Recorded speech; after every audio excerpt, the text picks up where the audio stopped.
Hello everyone, welcome back to our journey through the eastern shores of the iSimangaliso Wetlands Park, where we showcase some of the spectacular sights and scenery that is available to us here right near St Lucia. As if you haven't watched part 1, please go back in our playlist and watch that first, as this is a continuation of our journey towards Cape Vidal beach. In part 1 we took a look at some of the spectacular loop roads, viewpoints, as well as Mission Rock Beach and some of the hides, ending at Catalina Bay, which is a halfway point between Bangazi Gate, the entrance, and Cape Vidal Beach.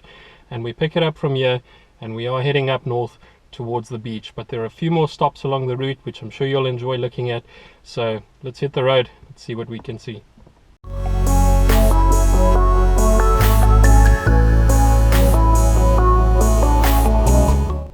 As we head up the coast, the grasslands offer some good opportunities for viewing a huge amount of plains or general game species, two in particular being wildebeest and zebra, who, because of mutual preferences in food, are often found together in similar areas. Now, being midday, usually it does mean that animals are resting and somewhat lazy, preferring to rest in fairly open spaces, allowing for good views around them. It obviously makes it easy to see threats approaching, just gives you an early warning or a head start.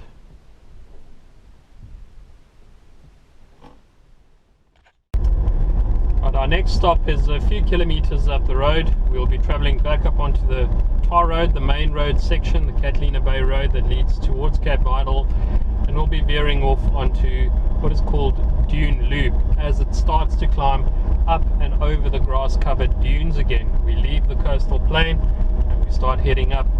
Now there is a beautiful viewpoint called Kwashilani viewpoint, which is a 360-degree tower that is built high up on the dunes.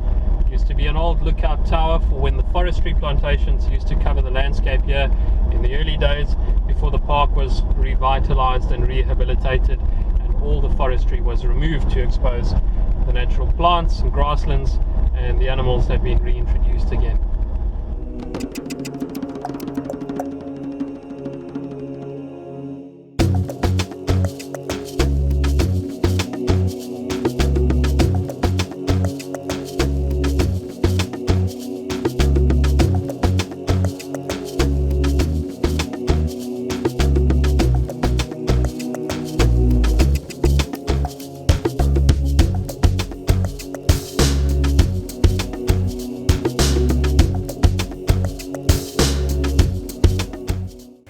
Alright, so we have arrived at the Kwashilani Tower. Going to be doing a bit of climbing again, and admittedly this one is a steep one, quite a few steps.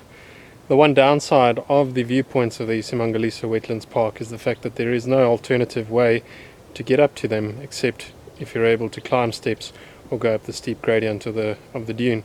So unfortunately they are not very friendly for anybody with injuries or disabilities.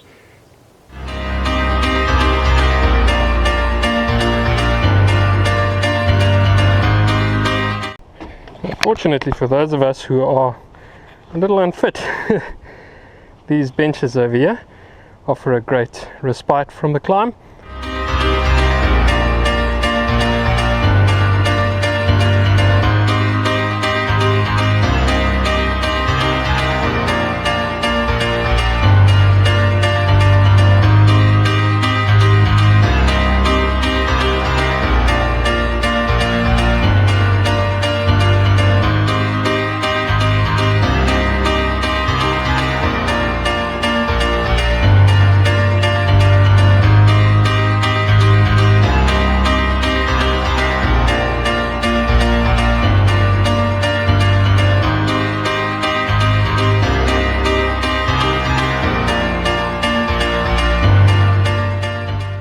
So we made it to the top of the tower, the viewpoint at Kwashilani, which, as you can see, had a beautiful 360-degree view of the entire coastline, coastal grassland, swamp areas behind to the west, as well as the Indian Ocean to the east. We're essentially standing on top of some very, very high coastal forested dune systems. Now this is another great area for you to have the opportunity to try and spot some distant whales out at sea, And to the west, on my left side over here, we have a fantastic view of the swamplands of the eastern shores. Now, a lot of people don't always know or understand the importance of swamps. They contain a unique set of tree species growing in waterlogged or semi to permanently inundated areas. So they are connected with a unique set of animals as well that live inside them. And unfortunately, our swamps and swamp forests have been depleted and greatly diminished over the past few decades. Along our coastline here, we have very sandy and nutrient low soils, so agricultural practices are not really that successful, except for in these small areas where the peat and the swamplands contain a high amount of nutrients. So these are obviously the areas that are targeted by humans and their agricultural practices, as well as things like forestry, which is a great threat to our natural swamplands.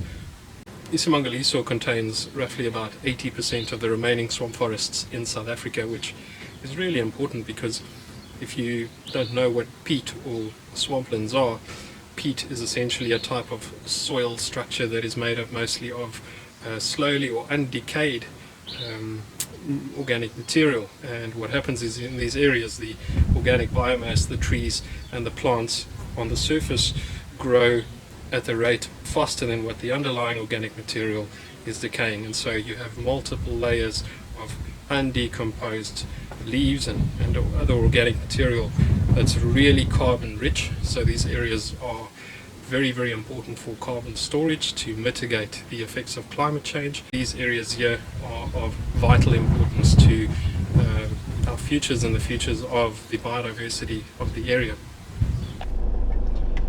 And now our next stop, Cape Vidal Beach.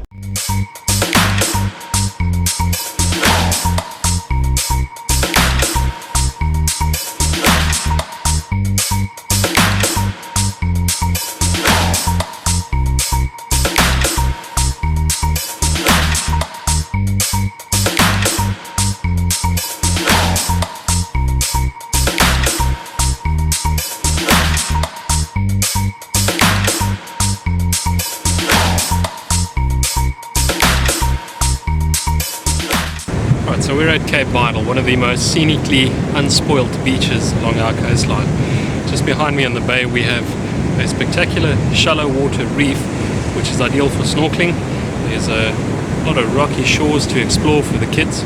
It's not a very busy beach, but it can get a little more busy during the Easter holidays as well as the Christmas holiday periods, although vehicles to the park are limited, usually to around 120 vehicles per day. You can expect a little bit more traffic and a few more people on the beach, but as you can see, for most of the year it's really spectacularly quiet. It feels like you have the beach all to yourself. Now, the beach has a number of campsites as well as log cabins, but to stay up here you need to be fairly self-sufficient, as it is all self-catering. So my suggestion would be generally stay in St Lucia, where you have access to a lot of amenities such as restaurants, shops, and then you can make the day trip up to Cape Vidal to come and enjoy not only the wildlife we see along the route as well as all the spectacular viewpoints we've had, but also the beach.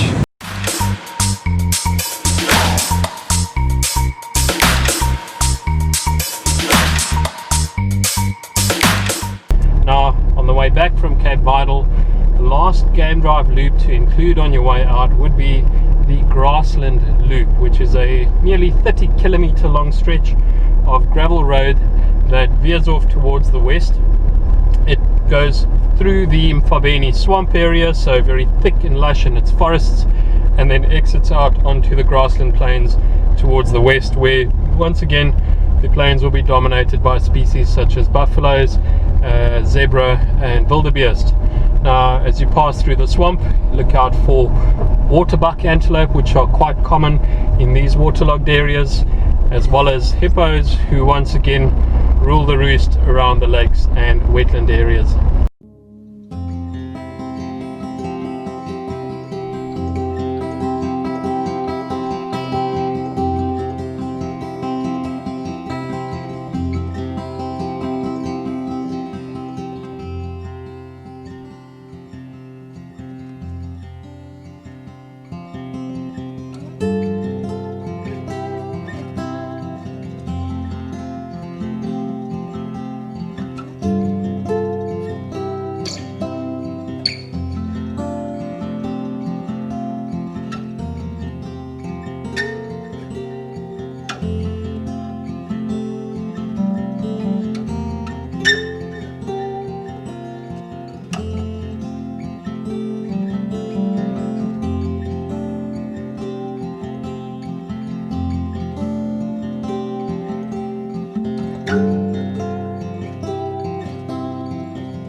we have a bit of an unexpected sight here, especially with it only being early in the afternoon. A hippo. And contrary to popular belief, hippos are not like vampires that cannot go into the sun at all. Yes, they do a predominant amount of their feeding at night time, obviously with their skins not being as well protected from dehydration. They do tend to feed at night as a result, but nothing stops them from moving about during the day. Often you might find outcasts, young bulls or old lone bulls that tend to move about on their own, maybe needing the extra food in the winter time forces them to feed during the daytime and the night. Now they secrete a sunblock like fluid from the skin that does protect them from the UV rays from the sun. Not a permanent solution to living out of the water, but at least a temporary one.